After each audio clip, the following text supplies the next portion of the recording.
ಚೆನ್ನಾಗಿದೆ ಮೂವಿ, ನೋಡ್ಬೋದು. ಧ್ರುವಣ ಸೂಪರ್. ಸಕ್ಕತ್ತಾಗಿತ್ತು, ಸೂಪರ್ ಮೂವಿ. ಮೂವಿ ಚೆನ್ನಾಗಿದೆ, ನಿಜವಾಗ್ಲೂ ತುಂಬ ಚೆನ್ನಾಗಿ ಬಂದಿದೆ.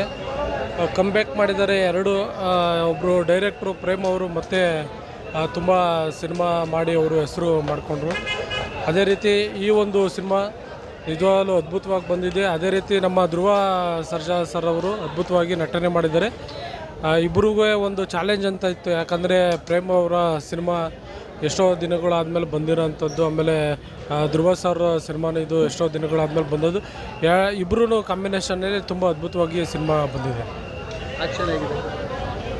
ಎಲ್ಲ ಅವ್ರದ್ದು ಓವರಾಲ್ ಆ್ಯಕ್ಟಿಂಗು ಮತ್ತು ಸಾಂಗ್ಸ್ಗಳೆಲ್ಲ ಇದು ಚೆನ್ನಾಗಿದೆ. ಯಾಕಂದರೆ ಪ್ರೇಮ್ ಅವ್ರದ್ದು ಬಗ್ಗೆ ಮಾತಾಡಬಾರ್ದು. ನಿಜವಾಗ್ಲೂ ಒಂದು ಕನ್ನಡ ಚಿತ್ರರಂಗದಲ್ಲಿ ಪ್ರೇಮ್ ಸರ್ ಅವರು ನಮಗೆ ಜೋಗಿ ಯಾವ ರೀತಿ